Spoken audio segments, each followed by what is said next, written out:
안녕하세요. 예, 주식조아입니다. 예, 아마 저희 블로그를 통해서 제 유튜브를 방문하신 분들은 연금술사라는 제 아이디가 더 이제 익숙하실 건데요. 뭐 주식조아 또는 연금술사이고요. 오늘은 제가 이제 유튜브에서 1편, 2편, 3편을 그 블로그에서 여러 가지 질문들을 해주셨던 것들에 대해서 답변을 달면서 1편, 2편, 3편, 유튜브 3편을 찍었는데요. 유튜브 3편에서 말씀드렸던 것처럼 이제 마지막으로 이제 연금술사의 투자 이야기 4편에서는 제가 이제 여러분들과 블로그를 통해서 저를 좀 좋아해 주시고 하는 그런 이웃분들과 제가 평소에 나누고 싶었던 이야기들을 하나하나 좀 차근차근 한번 해보고자 합니다. 이 주제는 제가 큰 주제만 간략하게 이렇게 8가지 정도 적어놨고요. 이런 이야기들에 대해서 좀 한번 이야기를 해보려고 합니다. 그래서 오늘은 8가지 요 정도 이야기를 할 거고요. 사실 좀 지금 그 축농증 같은 것들이 지난번에도 말씀을 드렸지만 뭐 축농증에도 걸리고 몸 상태도 지금 최근에 좀 많이 바쁜 일들이 있어가지고 오늘도 지금 어디를 갔다 와가지고 많이 피곤한 상태에 있는데요. 계속 이것도 근데 원래는 좀 빨리 다 올려가지고 여러분들과 이런 내용들을 좀 공유해드리고 싶었는데 이게 좀 미루다 보니까 이게 계속 정말 미뤄지더라고요. 그래가지고 이번에는 어쩔 수 없이 좀 이렇게 더 이상 미루기는 좀 그런 것 같아서 이렇게 영상을 한번 찍어보고자 합니다. 요번 영상에서는 뭐 제가 다른 영상에서도 말씀을 좀 드렸었지만 이번 영상에서는 좀 제가 솔직하게 좀 가감 없이 제가 평소에 가지고 있는 생각들을 좀 공유를 해보고자 하거든요. 미리 이렇게 말씀드린 이유는 좀 평소에 생각하는 생각들을 좀 아무래도 블로그랑 다른 유튜브에서 글을 쓸 때는 제가 그래도 좀 다른 분들이나 뭐 이렇게 좀 어떻게 생각하실지 모르는 것들에 대해서 어느 정도는 좀 수위 조절을 해가면서 이렇게 말씀을 좀 드렸었는데요. 이번 한 편의 영상에서만큼은 좀 제가 평소에 가지고 있는 생각들을 그냥 좀 가감 없이 한번 이야기를 해보고자 합니다.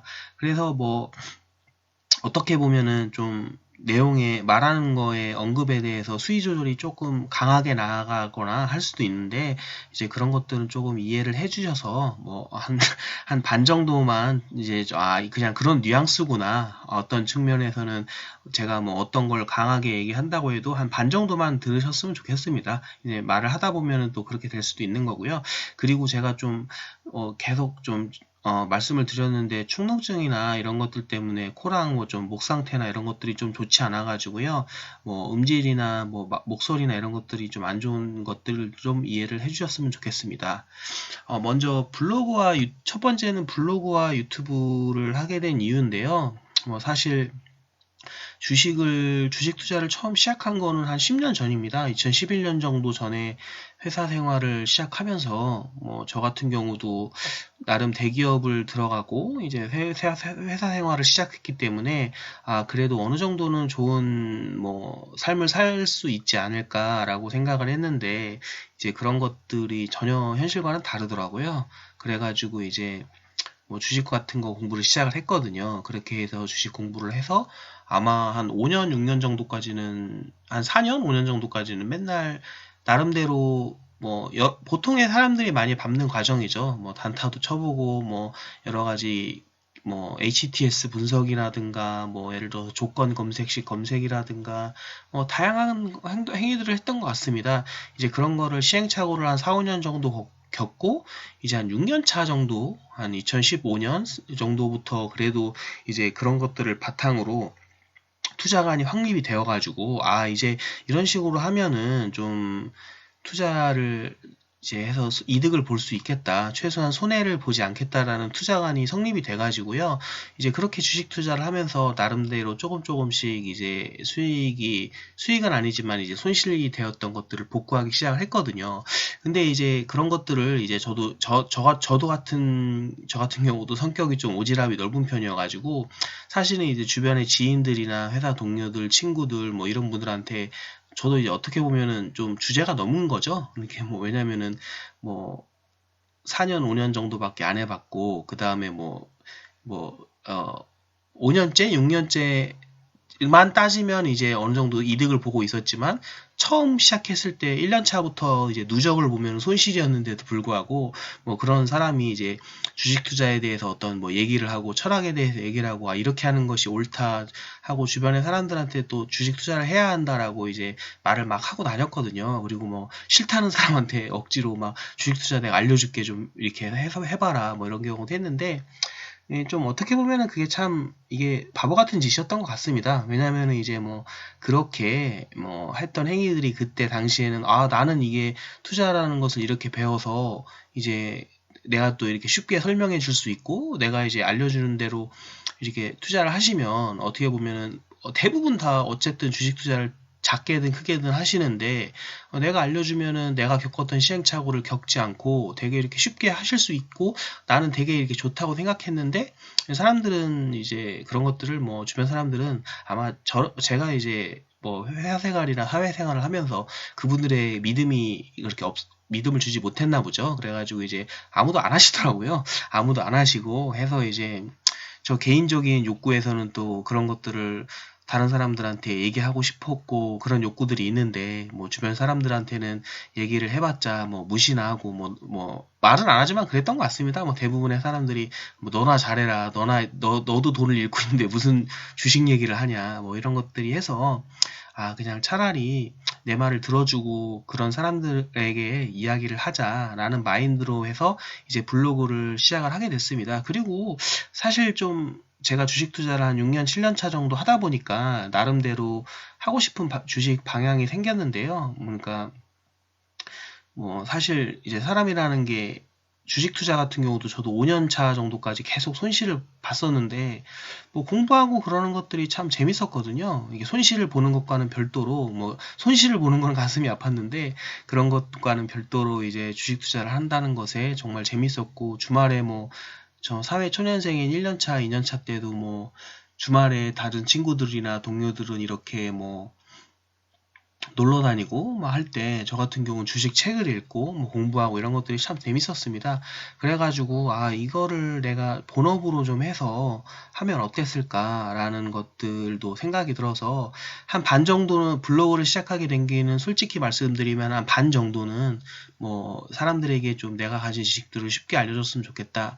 그리고 반 정도는 사실 뭐 그런 분들이 많이 있습니다. 뭐 이렇게 해서 블로그나 이런 것들을 통해서 이제 사람들에게 정보를 알려주면서 뭐 강의나 이런 것들을 뭐 이제 유료로 하면서 그런 것들을 이제 이 강의를 유료로 한다든가 뭐 어떤 식으로든지요. 이렇게 해서 사람들에게 이렇게 좀 정보를 제공해주고 이렇게 수입을 얻게 되면, 나도 이제 저도 같은 경우도 뭐 그때 당시에 바로 그렇게 하려고 한 건 아니고요. 뭐 당연히 그렇게 뭐 한 것도 아니고 한 건 아니지만, 그렇게 이제 주식을 배워 나가면서 5년, 10년 정도 나도 만약에 이제 수익을 다른 사람들이 이렇게 꾸준히 봐온 분들이 인정할 수 있을 정도로 수익이 나고, 그런 것들이 신뢰도가 쌓이면 어느 정도 나중에 나도 그런 세계에 뛰어들 수 있지 않을까라는 생각을 갖고 반 정도는 또 그렇게 시작을 하게 됐습니다. 뭐 물론 유튜브도 어느 정도는 그렇게 한 이유가 되기도 하고요. 그러니까 아마 반 정도는 선의의 목적이고요. 나머지 반 정도는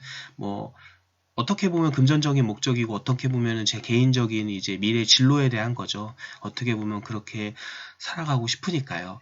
예, 그렇게 돼서 이제 첫 번째 블로그와 유튜브를 하게 된 이유가 그렇고요. 두 번째로 주식 좋아의 연금술사의 투자 실력은 어떨까요? 라고 제가 미리 말씀을 드리면요. 사실 뭐 제가 뭐 블로그에는 뭐 엄청 막 주식을 잘하는 것처럼 얘기를 하고, 뭐 남들 비판도 많이 하고, 뭐 이런 것들은 잘못됐다, 여러분들은 공부를 너무 많이 한다 이렇게 하시는데요.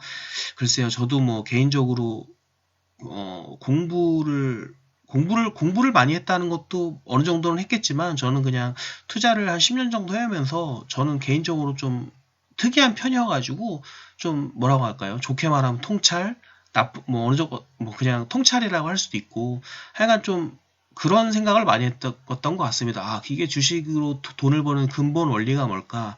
뭐 차트 이런 것들이 정말 돈을 벌 수 있는가 뭐 이런 생각들 있지 않습니까? 뭐 그런적인 생각들 이런 것들을 많이 제 개인적인 생각에는 다른 분들보다는 좀 많이 하면서 그렇게 투자를 해왔던 것 같습니다. 그리고 투자 실력이라는 건 근데 뭐 그런 생각이나 뭐 이론이나 이런 말 같은 것들은 솔직히 아무 의미가 없는 건 아니지만 그거는 어차피 투자 실력으로 나타나지 않으면 아무 의미가 없다고 생각하고요. 뭐 아시다시피 주식시장이나 뭐 이런 투자의 세계에서 재테크의 세계에서 투자 실력은 그냥 그 수익이죠. 수익이어가지고 제가 주식 투자를 한 10년 정도 해왔는데요.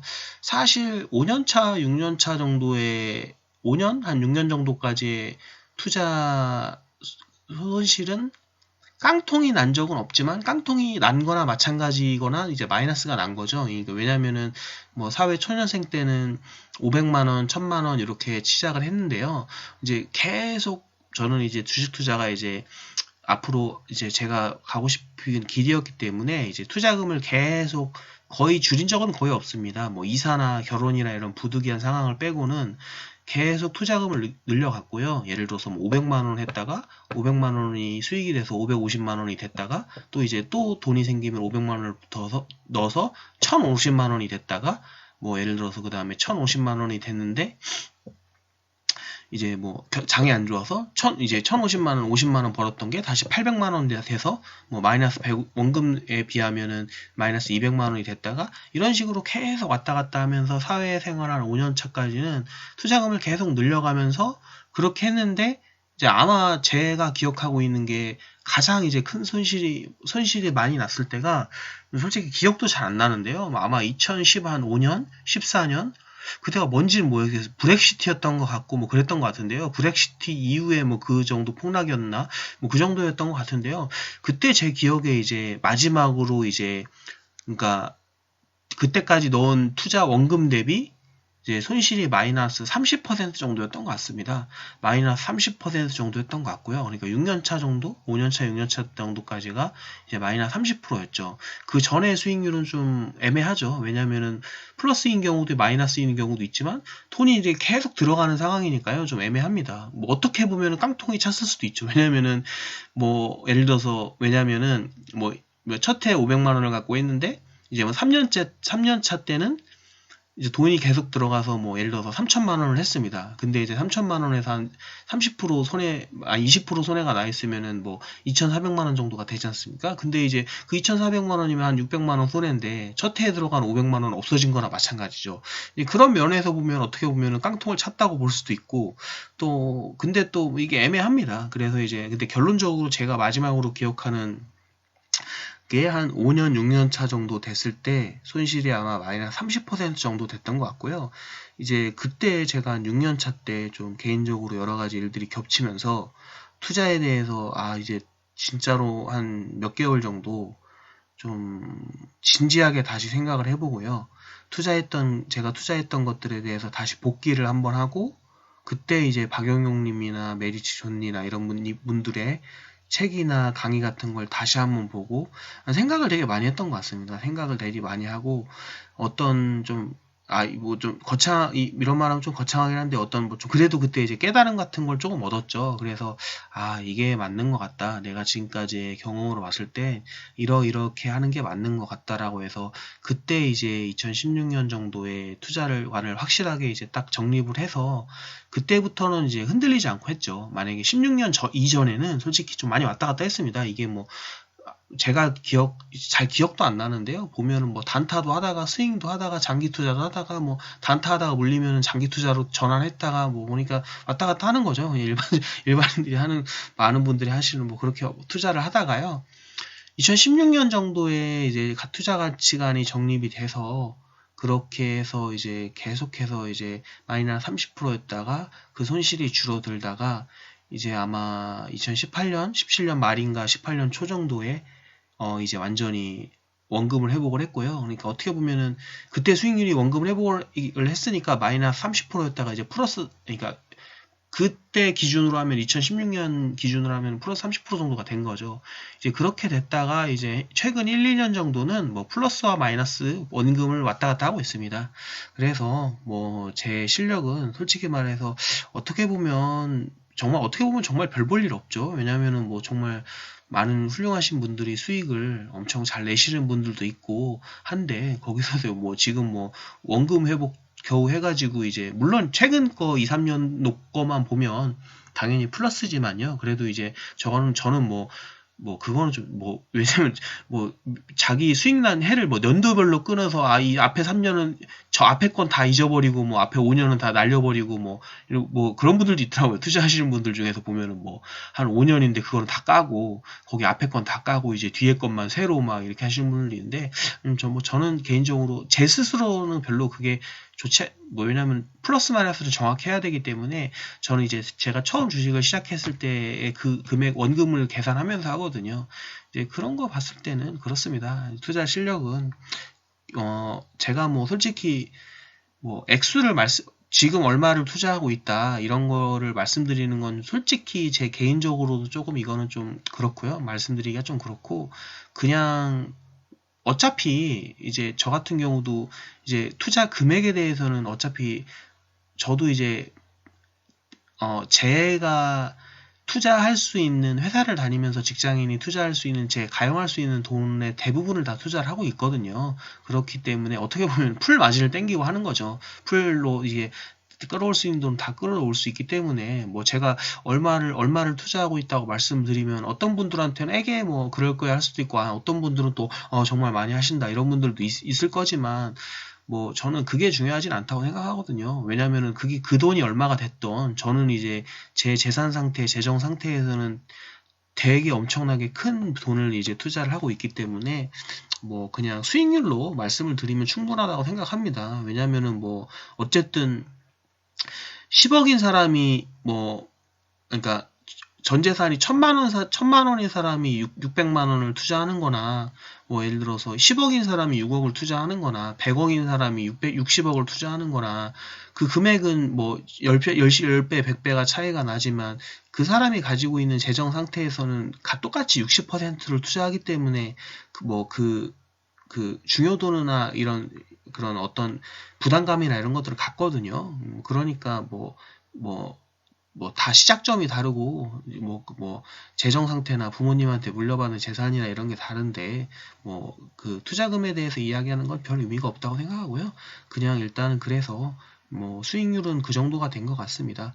그래서 이제 두 번째 주식조화의 연금술사의 투자 실력에 대해서 이렇게 말씀을 한번 드렸고요. 세 번째로 초보 투자자는 어떻게 주식을 배워야 할까라는 예에 대해서 얘기를 해보면요. 제 개인적인 제가 블로그랑 유튜브를 시작하게 된 계기이기도 한데요. 저는 투자를 할 때 되게 막막했던 것 같습니다. 그러니까 예를 들어서 제 블로그에서 제가 이렇게 기본적으로 말씀드리는 EPS나 BPS, 퍼나 이런 부분들도 저는 모르겠습니다. 제가 머리가 안 좋아서 그런 걸지도 모르겠는데 저는 막 그런 것들이 이해가 잘 안 될 거거든요. 아니 퍼가 어떨 때는 낮은데 저평가됐다고 하고 어떤 때는 낮은데도 이제 퍼가 낮은 게 무조건 저평가된 것도 아니고 낮은데 이거는 변해가지고 고평가로 들어간다고 하고 막 그런 개념들이 정말 이해가 되지 않았거든요. 근데 책이나 여러 잘하시는 분들 강의나 이런 걸 들어봐도 그거를 이제 쉽게 설명해 주시는 분들은 없더라고요. 이렇게 그래서 제가 이제 그런 것들을 조금 다른 분들한테 쉽게 설명을 해드리고자 해서 유튜브랑 블로그 같은 걸 하는 거고요. 저는 초보 투자자분들은 어떻게 주식을 배워야 할까라고 제 주변에서 만약에 블로그 분들이 이분들도 물어보시는 분들도 있는데 저는 개인적으로 조금 이렇게 자기만의 체계와 시스템을 갖고 하셨으면 좋겠습니다. 그러니까 무슨 말이냐면 대부분 다도 제 주변에 하시는 분들도 하시는 게 그러니까 제가 하고 싶은 말은 워렌 버핏이 그러지 않습니까? 자신만의 그러니까 모든 공에 다 이제 내 배트를 방망이를 휘두를 필요는 없다. 내가 알고 있는 공에만 방망이를 휘두르면 된다라고 하지 않습니까? 근데 저는 이게 다른 사람들이 대부분 다 그렇거든요. 이런 얘기를 하면은 나 그 말 이해하고 있어 하는데 저는 이게 그 말을 정말 이해하고 있다고 생각되지 않는 게 투자하시는 것들 보면 정말 전혀 그러지 않거든요. 그러니까 제가 조금 답답한 것들은 물론 저도 이제 그런 시행착오를 똑같이 겪었지만 제가 겪었기 때문에 그런 것들을 어떻게 보면은 좀 겪지 않으시고 했으면 좋겠다는 바람에서 말씀을 드리는 거거든요. 그리고 이제 저 같은 경우도 솔직히 저 같은 경우도 약간은 좀 뭐라고 하죠? 이렇게 집착이나 뭐 약간 똘끼 기질이 있어서 하나를 해야겠다고 마음에 들어서 하면은 정말 미친 듯이 하거든요. 그래서 저도 나름대로 약간 정말 이런 기질 때문에 한 10년을 뭐 마이너스가 나는데도 계속 공부하고 꾸준히 했는데도 저도 이제 간신히 원리를 조금 알아가지고 하는데 이제 그냥 뭐 취미로 조금 용돈벌이로 하고 하시는 분들이 이런 깨달음은 아니고 이런 것들을 언제 어떻게 좀 얻기 힘들다고 생각하시거든요. 그러니까 무슨 말이냐면 저 같은 경우는 그렇게 4년, 5년 정도 이렇게 좀 삽질도 하고 여러 가지 뭐 이상한 짓들도 해보고 다 하고 했는데도 하고 이제 그럼에도 불구하고 포기 안 하고 이제 계속 해왔는데 이제 보통 그 정도 하면 이제 다른 분들 안 하시잖아요. 그냥 아이고 공부해 다 그러시죠. 뭐 주변에도 그러시더라고. 그렇게 하면 몇 번 좀 공부 좀 해보고 차트 보고 이렇게 하다가 결국에는 아 이게 다 의미 없네, 소용 없어, 아무도 모르는 거네, 뭐 다 사기네, 뭐 이렇게 하시고 그냥 지레짐작으로 안 하시거든요. 근데 그게 왜냐면 제가 볼 때는 주식 투자가 어렵다기보다는 어렵게 하시고 계시는 것 같아요. 물론 제가 뭐 잘났다는 건 아니고 저도 그렇게 어렵게 했었거든요. 근데 그러니까 무슨 얘기를 말씀을 드리냐면 그냥 제가 생각할 때는 가장 중요한 거는 EPS나 per BPS, ROE, 그 다음에 회사의 BM 정도, 그러니까 비즈니스 모델이라고 하죠. 그리고 독점력, 뭐 이런 몇 가지 안 되거든요. 그냥 제가 솔직히 뭐 그 가장 중요한 겁니다. 근데 그게 기본적이면서도 그러니까 그게 기반이 돼서 나름대로 아 이렇게 연금술사 블로그에서 본 걸 EPS나 퍼나 배당금이나 이런 걸 기반으로 나름대로 내가 이 회사를 만약에 한다면 이 회사에는 가치가 얼마일 거다라고 예를 들어서 이러지 않습니까? 워렌 버핏 다큐에서 보면은 워렌 버핏은 뭐 자기 나라 미국 주식은 안 그러겠죠. 왜냐하면 가격을 뻔히 알 테니까. 근데 이제 워렌 버핏 같은 분들도 이제 인터뷰를 하면 회사 투자를 할 때 어떻게 하냐라고 물어보면은 그렇다고 인터뷰를 했거든요. 회사의 주가를 보지 않는다. 그러니까 예를 들어서 아마 중국 주식이나 이런 걸 할 때 얘기하는 거겠죠. 회사의 주가를 보지 않고 일단은 그 회사의 재무제표나 공시 같은 내용들을 보고 그 다음에 이제 쭉 이제 회사의 재무제표, 매출액, 그 다음에 뭐 사업보고서 이런 거를 다 본 다음에 그 다음에 이제 회사의 적정 가치를 자기가 이제 적는다고 하더라고요. 그리고 이제 역으로 이제 회사의 가치를 주가를 확인하는 거죠. 그래서 이제 워렌 버핏 같은 경우는 내가 예상한 가격이 10,000원인데 이 회사의 주식가가 뭐 1,000원에 거래되고 있다. 그러면 이제 중국에서 이제 그런 중국 주식이나 이런 것도 투자를 하는 거죠.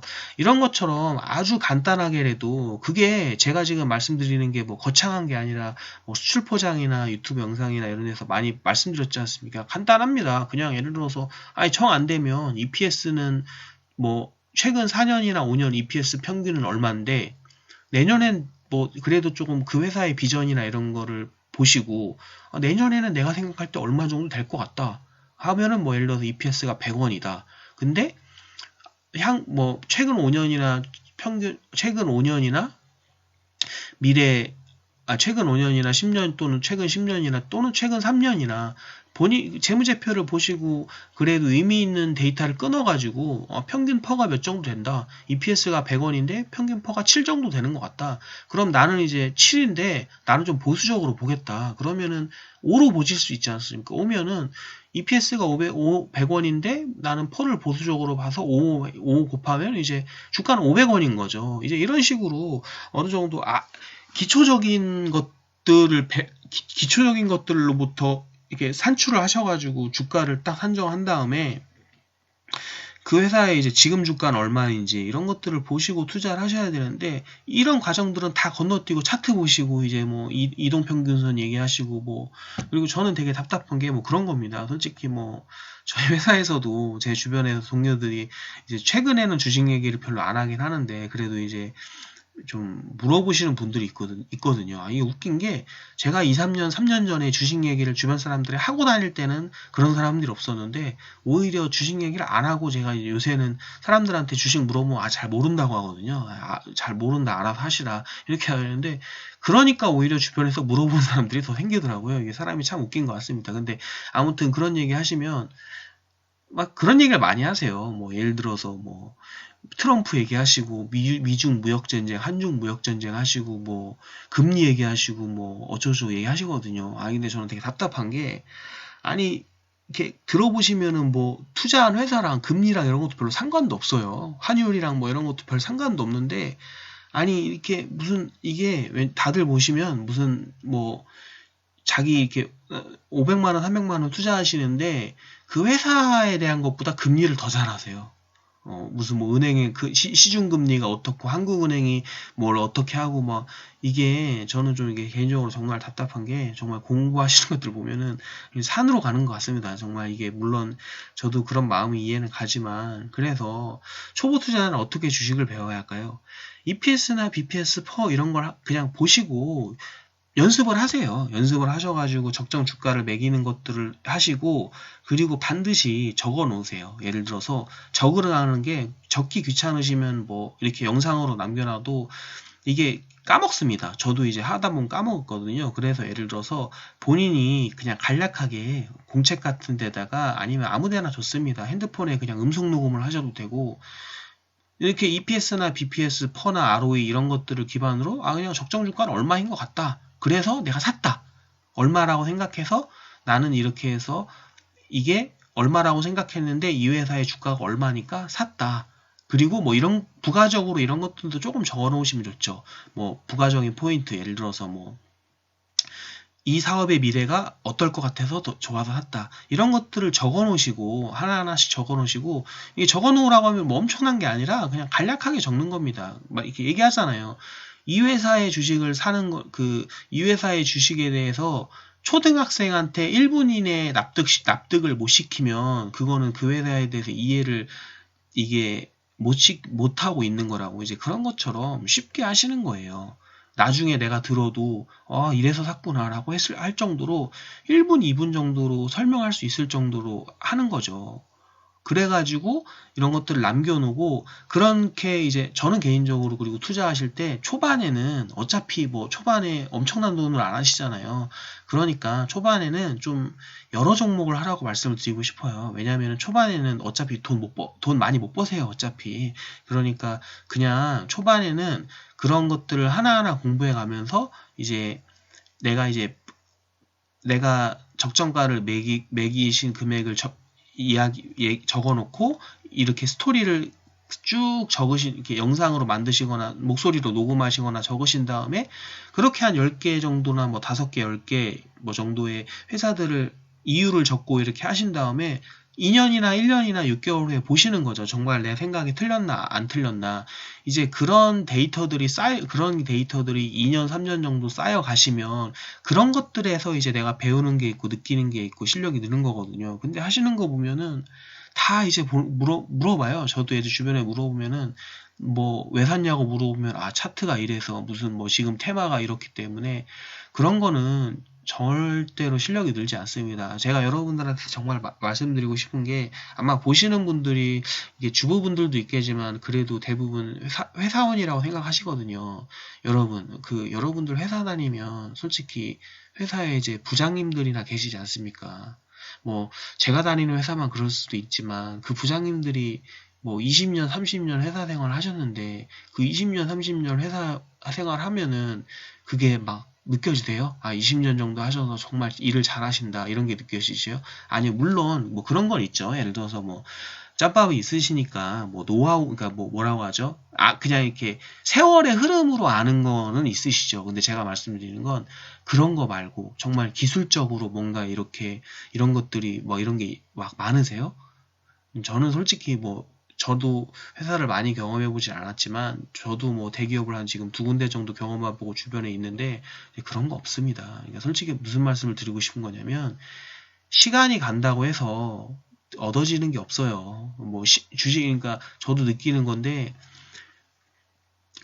주식 뭐 20년, 10년 하신 분들도 솔직히 막 EPS, BPS, 퍼 이런 거 물어보면 개념 잘 그러니까 대충은 아시죠? 뭐 주당 순이익 이런 건 아시는데 뭐 물어보시면 모르는 분들 많아요. EPS가 뭐 내년에 3배가 되면 있고 주가가 2배가 되면 퍼는 얼마 뭐 이런 거 물어보시면 그거 고정된 거 아니야? 막 이런 분들도 있고 막 하여간 답답한 그런 분들 많으십니까? 그러니까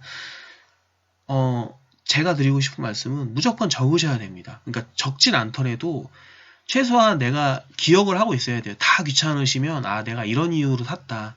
그래서 이렇게 해서 샀다. 이런 것들을 하고 그런 데이터들이 쌓였을 때 이렇게 실력이 되는 거거든요. 근데 많은 분들이 보면 데이터를 전혀 쌓지 않고 하시니까 매번 하는 행위가 그냥 부질없는 행위입니다. 그러니까 이게 뭐 오늘 어떤 걸 샀는데 아무 이유가 없고, 내일도 아무 이유 없이 사고, 그런 거 뭐 아무 이유 없이 10번, 100번 해봤자, 성공하면 그냥 이유가 없이 성공한 거죠. 운이 좋았던 거고. 그렇게 하니까 이제 실력이 안 드시는 겁니다. 그래서 그런 것들을 조금 생각을 하시면서 투자를 하셨으면 좋겠습니다. 그리고 이제 단타 투자에 대하여 저는 개인적으로 제가 이제 단타 투자에 대해서 말씀을 드리기 전에 제 개인적인 신조를 하나 말씀드리면, 저는 개인적으로 내가 잘 알지 못하고 제가 이제 경험하지 못한 거에 대해서는 그거를 막 함부로 얘기하는 거는 좀 아니라고 생각을 해요. 그래서 저 같은 경우도 뭐 예를 들어서 단타를 하셔서 성공하셨던 분들을 이제 만나보지를 못했잖아요. 만나보지를 못했고, 그리고 이제 성공하셨다고 말씀하시는 분들도 실체 확인이 정확히 안 되니까 제가 이제 그거에 대해서 단타로 성공을 할 수 있다 없다라고 말하는 것 자체가 되게 좀 말이 안 된다고 생각을 합니다. 근데 그냥 그거를 이제 그런 베이스를 깔고 얘기를 말씀드리면, 솔직히 저는 개인 투자자가 단타로 성공할 수는 없다고 생각을 합니다. 그리고 이런 거라고 똑같다고 생각을 해요. 굳이 말씀을 드리면 100명이 투자를 하면 100명이 단타로 투자를 한다고 한다면 100명이 투자를 하면 아마 1명, 2명 정도만 벌 수 있고 나머지 98명은 돈을 잃을 거예요.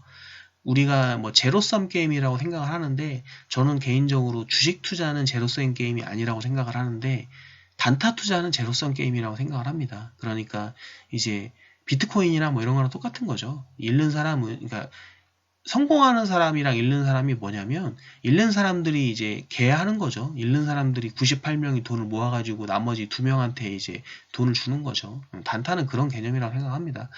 대신에 이제 단기 투자를 하는 경우 100명이 투자를 하면, 만약에 올바르게 정말 뭐 그런 경우는 거의 없겠지만 올바르게 종목을 선택하고 투자를 오랜 기간 투자한다면, 단타에서는 안 되지만 장기 투자에서는 100명이 투자를 해서 100명이 다 돈을 벌 수는 있다고 생각을 하거든요.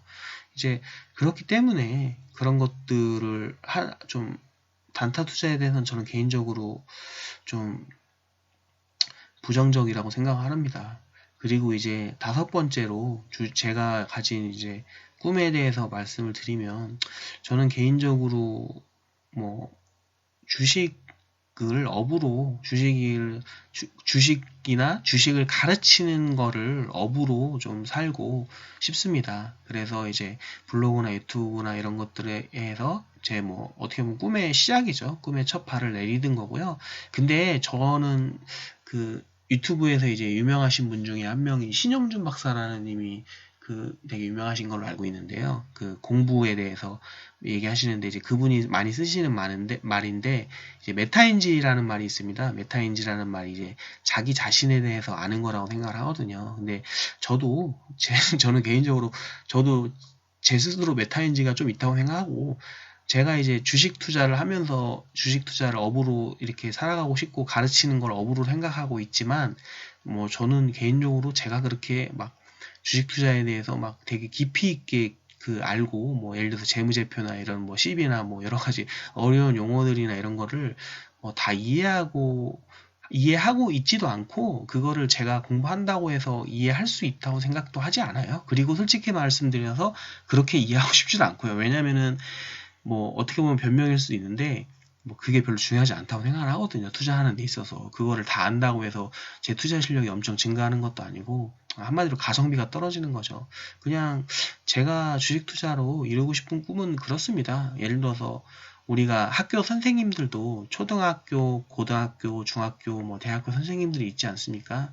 저는 개인적으로 뭐 제 능력이나 이런 걸 봤을 때 뭐 대학교 선생이나 뭐 고등학교 선생님 같은 이게 주식 시장에 있어서 그런 뭐 쪽을 맡고 싶진 않고요. 그냥 제가 연금술사의 블로그에서 쓴 것처럼 이제 초등학교죠. 초등학교나 중학교. 그러니까 주식 투자를 그렇게 처음 시작하는 분들에게 있어서 조금 더 그러니까 조금 더 쉽게 이해해서 이제 뭐 중학교나 고등학교나 더 멀리 가실 분들에게 이제 조금 이제 기초를 다지게 하는 그런 사람이 되고 싶습니다. 그리고 저는 그게, 근데 뭐 제 개인적인 생각을 하나 여기서 덧붙여서 말씀드리면, 이게 대학교나 뭐 이런 것들은 초등학생이 중고등학생보다 당연히 이제 지식이 낮지 않습니까? 그리고 이제 여러 가지 퍼포먼스나 뭐 문제 수행 능력이나 이런 것도 더 떨어지고요. 당연히 이제 중고등학생들보다는 대학생들이 이제 잘하겠죠. 근데 저는 주식에 있어서는 꼭 그렇지 않다고 생각합니다. 이게 무슨 말이냐면, 제가 뭐 초등학생 그런 수업을 하고 싶어 하고 그런 분들이랑 같이 이제 더 멀리 가실 분들을 위해 여러 가지 이제 기본적인 것들을 이해하고 그렇지만, 근데 이거는 이제 그 주식 투자에 대한 재테크나 경제 전반적인 지식에 대한 얘기고요. 그렇다고 해서 초등학생 그런 지식을 정도 주식 투자에서 이런 초등학생이나 중학생 정도의 지식을 갖고 투자하는 사람의 수익률이 고등학교나 대학교의 지식을 갖고 투자하는 사람들의 수익률보다 떨어진다라고 생각하지는 않습니다. 저는 그게 제가 가진 거에 정말 큰 가치관이고요. 그리고 저는 개인적으로 제가 이루고 싶은 꿈 중에 하나가 그런 거를 제가 한번 보여주고, 제가 제 스스로 투자를 5년, 10년, 20년 해가면서 그게 이제 제가 그걸 한번 증명해보고 싶은 게 제 꿈이거든요. 그렇게 뭐 금리니, 뭐 환율이니, 뭐 재무제표, 뭐 매출 재고 자산이니, 뭐 이런 것들, 물론 그게 안 중요하다는 게 아니라, 이제 그게 그런 거 없이도 뭐 이렇게 정말 더 중요한 것들이 있거든요. 그런 것들도, 그러니까 제가 이제 좀 뭐라고 할까요? 투자를 하면서 제가 스스로 조금 이거는 저도 이제 제가 이 부분에 대해서는 제가 말씀드리는 말이 맞다라고 하는 것들은 아직 좀 시기상조인데요. 저는 좀 이렇게 생각합니다. 투자라는 건 이런 것 같습니다. 어떤 회사에 대해서 투자를 할지 말지를 결정할 때 여러 가지가 있습니다. 가장 기본적인 제가 말씀드린 EPS, BPF부터 시작해서 회사의 재무제표나 경영자의 마인드, 종업원의 수, 그 다음에 회사의 비즈니스 모델, 독점력, 경쟁회사의 실력, 경쟁회사의 오너, 그 다음에 세계의 경제 흐름, 세계 환율, 그 다음에 여러 가지가 있죠. 예를 들어서 1000가지 변수가 있다면 1000가지 변수가 있을 수도 있습니다. 근데 저는 개인적으로 제가 경험한 투자는 정말 투자를 잘한다는 사람은 그런 것 같습니다. 예를 들어서 그렇게 여러 가지 1000가지, 100가지, 10,000가지 변수가 있는데 불구하고 과연 그 변수들 중에서 무엇이 이 회사의 가치를 매기는데 가장 중요한 3가지, 5가지냐? 그 3가지, 5가지를 통찰력 있게 골라낼 수 있고 그 3가지, 5가지 지표에 집중하고 나머지 불필요한 지표들은 다 노이즈 처리한 다음에 그 3가지, 5가지를 집중해서 이렇게 그 회사의 가치를 매길 수 있고 그 3가지, 5가지의 중요한 핵심 포인트를 짚어낼 수 있는 게 투자의 실력이라고 생각을 하거든요. 근데 그 3가지, 5가지는 엄청 어려운 스킬이나 이런 게 필요하다고 생각한 그런 스킬들이 아니라고 생각하거든요.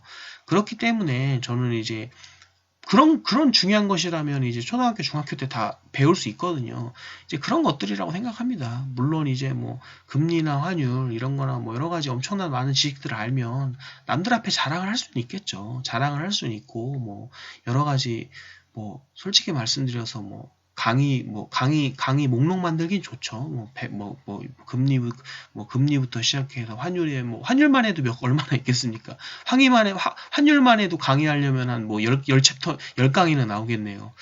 하는데, 근데 그렇게 여러 가지 배워야 할 지표나 종목들을 늘려나가는 게 주식을 잘하는 방향은 아닌 것 같습니다. 제가 느끼기에는.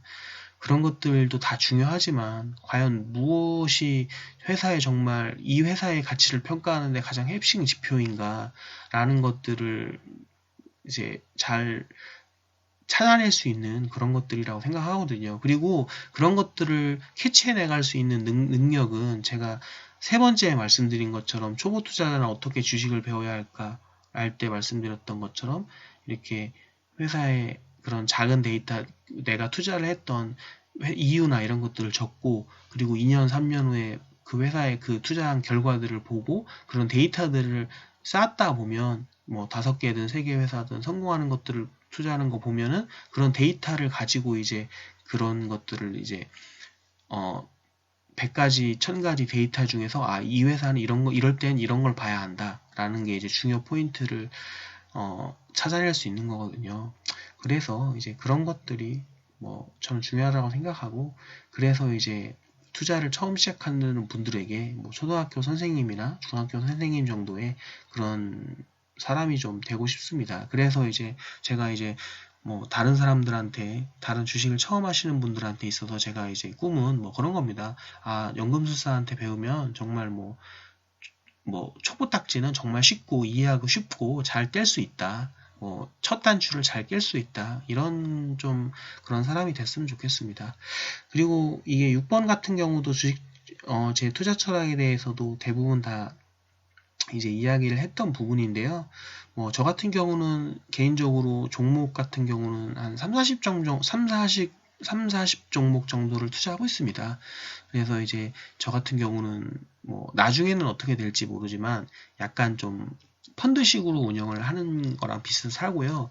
저는 개인적으로 이렇게 대부분의 사람들이 그렇게 알고 있습니까? 저도 그 부분을 인정을 합니다. 예를 들어서 3, 40 종목을 하는 것보다 4, 5 종목이나 이렇게 종목을 하는 게 더 이제 확률적으로 더 이제 이렇게 변동성이 있지만 더 이제 돈을 벌 수 있다.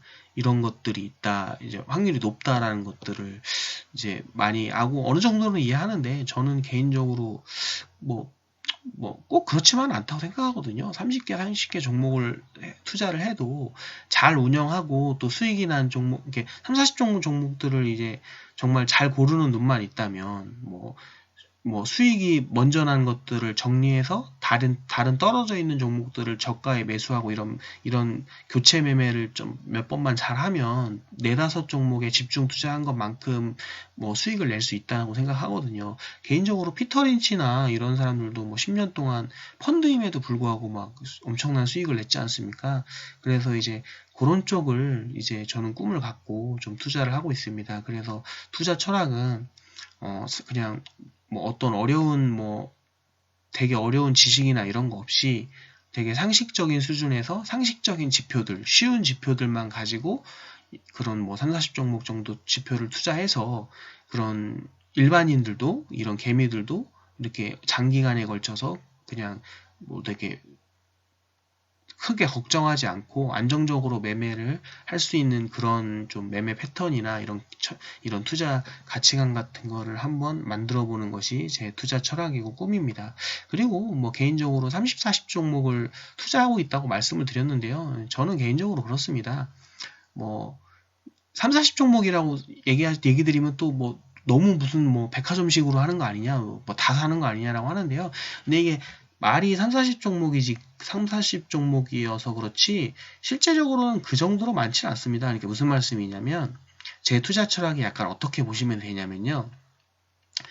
예를 들어서 저는 몇 번 말씀드리지만 우리나라가 이제 앞으로 제조업보다는 이제 금융이나 이런 쪽으로 되게 이제 많이 가야 된다고 생각을 하거든요. 가야 된다고 생각을 하고 이제 그쪽으로 이제 발전을 해나갈 수밖에 없다고 생각을 합니다. 그래서 이제 제 투자 철학은 그래서 이제 그러면 이제 금융이냐, 그러니까 증권주 같은 걸 투자를 해야겠죠. 근데 우리나라 증권주가 많지 않습니까? 뭐 삼성증권, 농협증권, 뭐 하나투자증권, 뭐 대우, 뭐 미래에셋대우도 있고 많지 않습니까? 근데 저는 약간 제 투자 철학은 그렇습니다. 이게 솔직히 말씀드려서 제가 이거를 뭐 공부한다고 이게 다 되겠습니까? 뭐 이거를 솔직히 뭐 그 증권업계에 있지도 않은데 그게 뭐 물론 이제 뭐 된다고 생각하시는 분들도 있겠지만 저 같은 경우는 개인이나 그리고 뭐 제가 된다고 해도 여러분들이 뭐 모든 사람들이 다 되지 않지 않습니까? 그래서 저는 개인적으로 좀 이런 투자 스타일을 이런 스타일을 해보고 싶은 겁니다. 그러니까 증권주가 장기적으로 3년, 5년, 10년 유망한데 이게 증권주는 갈 것 같은데 내가 이제 증권 업종에 있는 것도 아니고 내가 그거를 공부한다고 해서 그렇게 깊이 있게 이해를 할 수 없을 것 같으니까 그러니까 한마디로 메타인지죠. 자기 자신을 아는 거죠. 저 같은 경우는 그렇게 생각하니까 그냥 제가 보기에 재무적으로 그래도 괜찮고 시장에서의 지배력이 있고 유명한 그런 증권사들의 3개, 4개를 투자하는 겁니다. 그러니까 뭐 예를 들어서 국내에서 그런 뭐 크게 유명한 증권사가 한 6, 7개 된다면 굳이 그걸 전 고르려고 하지 않습니다. 그러니까 뭐 좀 수익이 덜 나더라도 어차피 장기적으로 이 섹터가 좋고 가면 다는 아니어도 웬만한 애들이 이제 장기적으로 할 건데 뭐 많은 분들이 제가 볼 때는 그 7개 중에서 이제 한두 개를 고르시려고 엄청 노력을 하시죠. 이게 여기 중에서 이제 이런 게 뭐 여기가 갈 거다. 결국에는 뭐 여기가 이 회사가 뭐 삼성증권이 더 결국엔 살아남아서 더 커질 거다. 아니야. 미래에셋대우가 이제 합병도 많이 하고 이렇게 할 건데 저는 그냥 그렇게 안 합니다. 왜냐면은 별로 의미가 없다고 생각하고요. 건방진 얘기일 수도 있지만, 그렇게 해서 많이 곧 잘한다고 하시는 분들 보면 되게 많이 틀리시거든요. 그래서 저는 그냥 그 섹터 하면은, 약간 이런 식인 거죠. 이렇게 내가 보기에 좀 그래도 불투명한 거 반 정도 거르고요. 상위에 있는 거 좋아 보이는 종목들에 그냥 분산 투자합니다. 물론 이제 거기에서 비중을 조금 조절할 수는 있겠지만, 그래서 이제 저 같은 경우 증권주나, 예를 들어서 전 장기적으로 이제 은행 같은 경우도 이제 지금은 계속 저금리긴 한데요. 저는 이제 금리도 이제 5년, 3년 이렇게 길게 보면 돌아설 거라고 생각하거든요. 이제 그러면은 금리 올라가면은 대출 같은 거 많이 은행에서 해주고 있는데 금리 1% 올라가면 10조 대출해주고 있으면 1% 올라가면은 1,000억씩 먹는 거 아닙니까? 이 돈을 못 버는 게 신기한 구조죠. 그래서 저는 은행 쪽들도 하기 때문에 좋게 보기 때문에 그냥 상위 섹터들을 다 투자를 하고 있습니다. 예를 들어서 KB금융이나 신한 이런 것들에 투자를 하고 있는 거죠.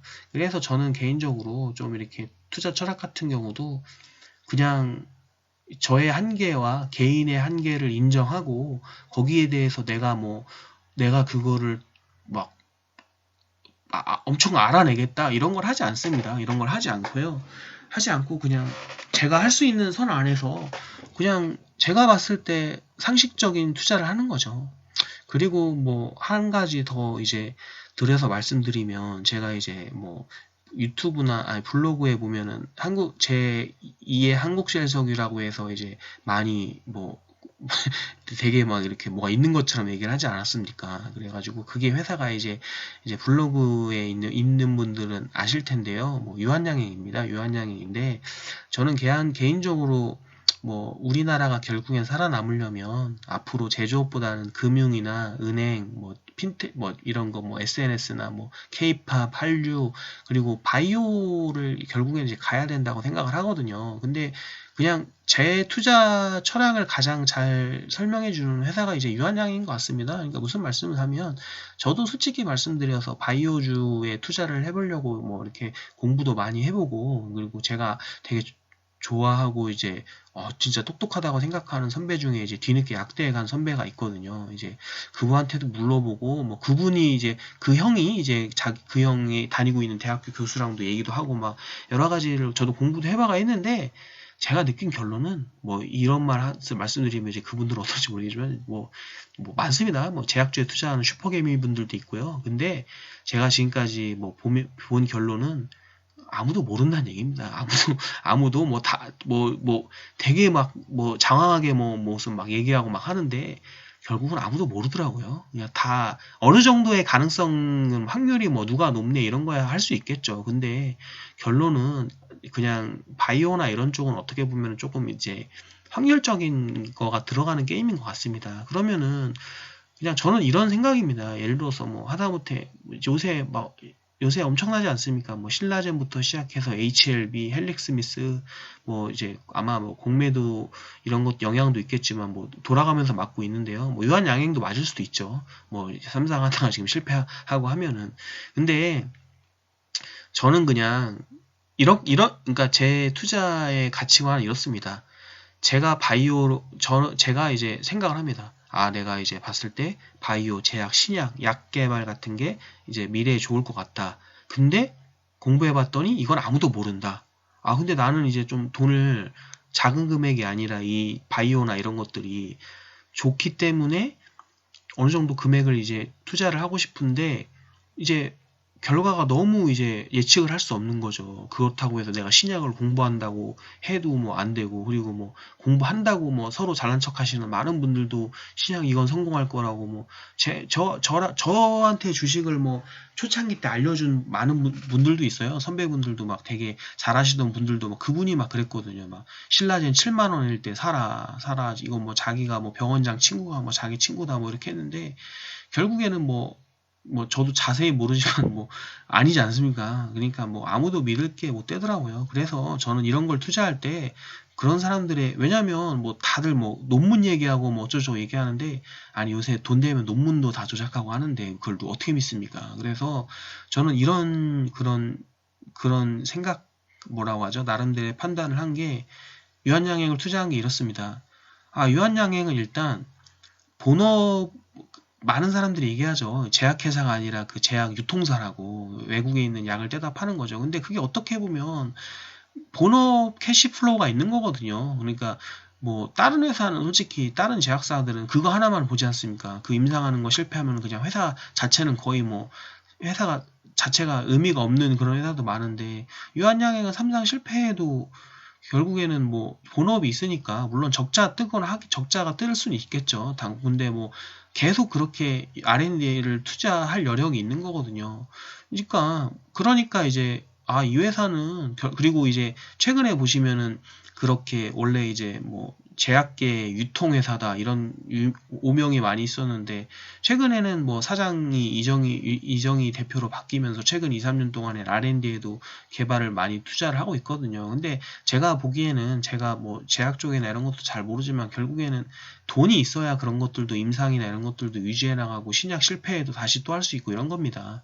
그러려면 유한양행 같은 회사들이 하는 게 어떻게 보면은 더 장기적으로 봤을 때 가능성도 높고 실패했을 때도 회사가 무너지지 않고 버틸 수 있으니까 리스크가 있는 거죠.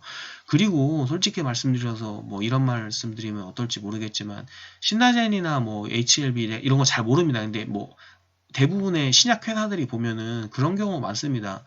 뭐 그냥 상장도 안 해서 뭐 상장도 안 했던 회사들인데 회사가 대주주가 지분을 미리 다 그 회사가 상장 전에 갖고 있다가 상장을 하고 그래서 상장을 해서 이미 대주주는 그 상장한 것만으로도 신약이 실패하건 성공하건 이미 상장해가지고 이득을 다 봤는데 아니 이미 볼장 다 봤는데 신약을 성공하면 더 좋은 거지만 뭐 성공 실패 안 해도 뭐 1,000억 500억씩 다 먹었는데 이미 주주로 뭐 그게 그렇습니까? 이게 뭐 잘 되겠습니까? 솔직히. 근데 유한양행 같은 경우는 뭐 이정희 대표가 제가 알기로는 월급제 사장인 걸로 알고 있거든요. 근데 이런 분들이 최근에 3년씩 보면은 뭐 3년 정도 동안 제가 알기로 한 10억 정도를 자사주를 매입하신 거를 알고 있거든요. 이게 케이스가 다른 거죠. 예를 들어서 뭐 이분이 10억 정도 이렇게 매수한 거는 왜냐면 이분은 임상 실패하면 자기가 대주주도 아닌데 그냥 월급제 사장인데 자기도 자기 돈 들여서 이렇게 산 건데 실패하고는 크지 않습니까? 근데 다른 분들은 뭐 이미 뭐 제약회사 자기네들 뭐 신약 뭐 만들기 전부터 상장하기 전부터 이제 그런 소문내기 전부터 다 자기네 회사 사놓고 상장 딱 하면서 이제 뭐 뭐 성공하든 실패하든 상관없죠. 이미 다 챙겼는데. 그러니까 그런 것들을 그러니까 저는 개인적으로 그냥 팩트만 봅니다. 이 사람은 이정인데 샀네. 뭐 이렇게 해서 이런 것들 상식적인 선안에서 제가 이렇게 제가 이해할 수 있는 선 안에서 투자하는 편입니다. 뭐 근데 어떤 분들이 보기에는 야 그게 뭐냐 뭐 약에 대해서 조사를 해야지. 근데 뭐 저도 그분들이 이제 그렇게 비판을 하시면 뭐 그런 부분들은 이해합니다. 근데 제가 생각하는 거는 그분들이 노력을 하시는 건데 뭐 근데 그 노력의 결과가 과연 그게 이제 알 수 있냐는 거죠. 저는 개인적으로 뭐 이런 거 있습니다. 제가 다니고 있는 업종에 대해서 말씀을 드리면 뭐 좀 나중에 한번 이건 한 영상을 따로 찍어서 말씀을 한번 드리기로 하고요.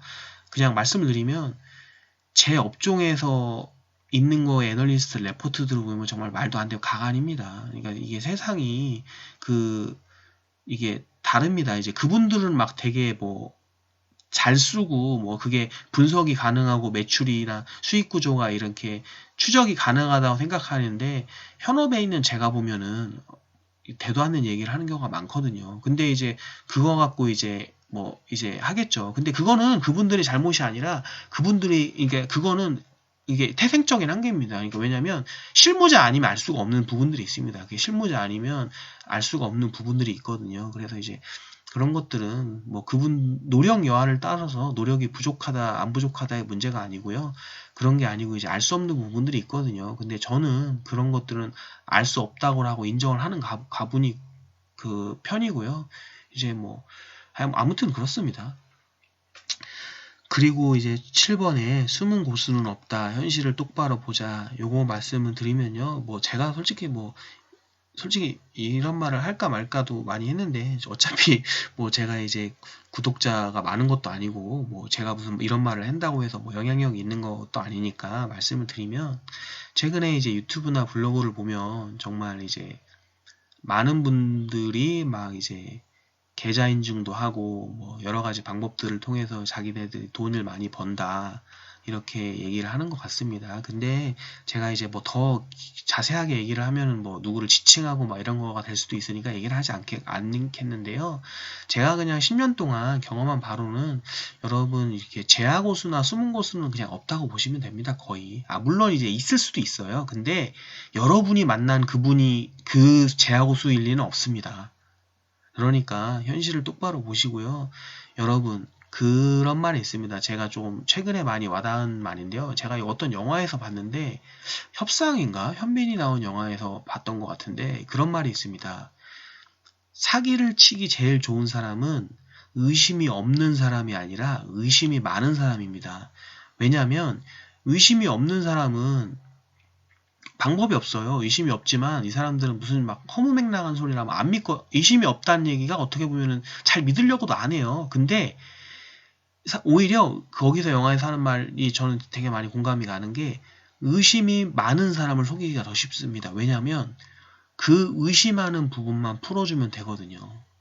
무슨 말이냐면 많은 분들이 주식시장에서 뭐 유튜브도 그렇고 블로그도 그렇고 많은 분들이 다 이제 한결같이 하는 얘기가 주식 계좌, 자기 계좌, 수익 계좌 공개 못하는 사람은 뭐 이제 실력 없는 거다. 얘기하지 마라. 이런 얘기를 많이 하지 않습니까? 그러니까 의심이 많은 분들이죠. 근데 그런 사람들은 오히려 속기가 더 쉬운 게요. 그냥 그 사람을 의심하는 포인트만 어떻게든 속여가지고 해결해주면 돼요. 계좌 인증이지 않습니까? 뭐 방법이 많이 있습니다. 저도 자세히는 모르겠는데 뭐 예를 들면 계좌번호 일부만 보여주는데 어떤 회사 같은 경우는 계좌번호가 88로 시작하면 이제 그거죠. 가상 계좌죠. 그것도 있고 이제 포토샵 잘하시는 분들도 있고요. 뭐 동영상 포토샵 동영상 포토샵도 못 하겠습니까? 다 하죠. 동영상 포토샵도 하겠죠. 뭐 저도 그걸 뭐 하는 뭐 잘 모르지만 뭐 다 하겠죠. 그리고 많습니다. 동영상 포토샵도 있고 그리고 뭐 제가 알기로는 뭐 어떤 증권사들은 매수 평단가도 조작이 가능해요. 어떤 화면에서 보면. 그러니까 예를 들어서 내가 실제로 10,000원에 사는데 매수한 평단가를 3,000원에 산 걸로 조작을 할 수가 있습니다. 어떤 화면에서는 그런 것들이 된다고 하더라고요. 그러니까 여러분들이 뭐 이런 기술들을 몇 개 섞으면 여러분들한테 보여주는 계좌 인증 같은 거 속이기야. 제가 볼 때는 뭐 제가 안 해봐서 모르겠지만 제 생각에는 뭐 그거 그렇게 어렵지 않을 것 같습니다. 그러니까 현실을 좀 똑바로 보시고 뭐 그런 사람 없습니다. 그리고 그걸 왜 합니까? 그거 뭐 그 잘하신다는 분이 유튜브를 왜 하시겠습니까? 뭐 아무튼 그런 것들을 좀 해주시면 좋겠고요. 마지막으로 이제 여러분들도 꿈을 가지시길 바라며 라는 말을 좀 드리고 싶은 게요. 이제 일단 이제 이번 영상에서 마지막으로 이걸 말씀드리기 전에 저도 이제 유튜브 이제 구독자가 지금 34분이 되었더라고요. 아마 이제 유튜브로 유입되신 분은 없는 것 같고요. 그래도 이제 블로그에 있던 계시 분들이 제가 이제 좀 유튜브 좀 홍보를 해드려서 유튜브에서 많이 유튜브로 넘어와 주시고 또 이제 영상도 봐주시고 이제 구독도 눌러주신 것 같습니다. 그 부분은 정말 이제 감사드리고요. 저는 개인적으로 제가 주식을 하게 돼서 제 주변의 지인들이나 이런 사람들한테 주식을 왜 하라고 주변에 많이 권유를 했냐면요. 저는 개인적으로 지금 이 시대를 살아가는 저도 30대 이제 사람으로서 되게 안타까운 게 많은 분들이 그냥 존니님이 말씀하시는 건데 부자 되기를 다 포기하시고 하신 것 같아요. 근데 제가 주식 공부를 조금 해보니까 이게 어느 정도 여유 30만 원이 됐던 50만 원이 됐던 한 달에 그 정도 돈만이라도 투자를 하실 수 있다면 10년, 20년 정도, 물론 3년, 5년에는 안 됩니다. 근데 10년, 20년 정도 이렇게 어느 정도 여가 생활을 하시면서 2, 30만 원 정도만 투자를 하셔도 저는 가능성이 있다고 생각하거든요. 근데 제가 주변 지인들이나 이런 것들을 보면은 되게 안타까운 게 꿈이 없다는 게, 내가 이제 노후에는 그래도 잘 살 수 있다. 또는 이런 뭔가 이렇게 잘 살 수 있다는 거에 대한 꿈을 아예 포기하고 산다는 게 좀 아쉬운 것 같습니다. 그래서 저는 작은 몇몇 안 되는 분이지만 제가 이제 이렇게 투자하면서 느꼈던 부분들을 이렇게 유튜브나 블로그에서 이제 공유를 해 드릴 거니까요.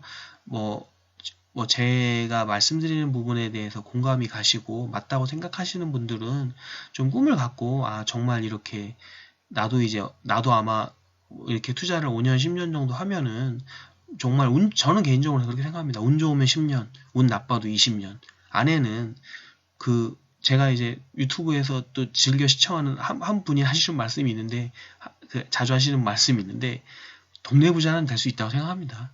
이제 큰 부자는 못 돼도요. 나이 50이나 40 됐을 때 동네 부자는 될 수 있다고 생각을 합니다. 그러니까 꿈을 가지시고 이렇게 차근차근 공부를 해 나가시면 된다고 생각합니다. 그리고 제가 하나 드리고 싶은 말씀은 제가 이제 투자를 하면서 느낀 건 그렇게 어렵지 않습니다. 그렇게 어렵지 않는데 이렇게 그런 원리 같은 거를 좀 깨달으시는데 좀 생각 같은 것들을 좀 많이 하시다 보면은 이제 금방 깨달으시거든요. 근데 이제 그게 막 이렇게 되게 어떤 심오한 것들이나 기술적으로 엄청난 것들을 막 배워야 되고 이런 것들이 제가 보기엔 아닌 것 같습니다. 물론 이제 저도 그런 단계까지 가보지 않았으니까 이런 말을 드리는 게 좀 조심스러운데요. 제가 느끼기에는 물론 제가 10년, 20년 뒤에 이제 부자가 돼서 이제 해보니까 됩니다. 여러분들 하세요 하면은 이미 여러분들은 다 이제 나이 드셔가지고 그렇지 않습니까? 그러니까 물론 이제 그때까지 해서 말씀드리는 것도 좋지만 제가 보기에는 될 것 같습니다. 그렇게 10년, 20년 하시면 이제 운 좋으신 분들은 10년, 그래도 운이 아무리 나빠도 20년 안에는 경제적으로 어느 정도 자유를 얻지 않을까라는 생각이 있어서 꿈을 갖고 하시면 되실 수 있다고 생각합니다. 그래서 이제 제가 이제 앞으로 유튜브나 블로그에서 꾸준히 여러분들이 초등학교, 중학교를 졸업하실 수 있도록 제가 느낀 것들을 공유해 드릴 거니까요. 열심히 너무 열심히가 아니고 심심하실 때 게임이나 이런 거 여가 하시는 중간에 영상이나 이런 것들 봐주시고 하시면 조금씩 하시고, 그리고 제가 3번에 말씀드렸던 것처럼 투자한 이유나 이런 것들을 히스토리나 기록들을 남겨서 이렇게 하시다 보시면 좋은 결과가 있으실 것이라고 생각합니다. 그렇게 해서 요번에 이렇게 제가 블로그 이웃분들과 말씀드리고 싶었던 것들을 좀 나눴는데요. 좀 제가 말을 하다 보니까 이제 솔직하게 말씀을 드리려고 하다 보니까 듣기 좀 불편하신 부분들이 있었을 수도 있는데요. 그분들은 제가 솔직하게 이번 영상에서만 말씀을 드리고 싶어서 좀 그렇게 말이 좀 강하게 나갔던 부분들이 있을 수도 있으니까요. 이해를 해주시고요. 아무튼 요번 앞으로 찍는 영상이나 이런 것들도 많이 좀 시청 부탁드리겠습니다. 예, 그럼 마치겠습니다. 감사합니다.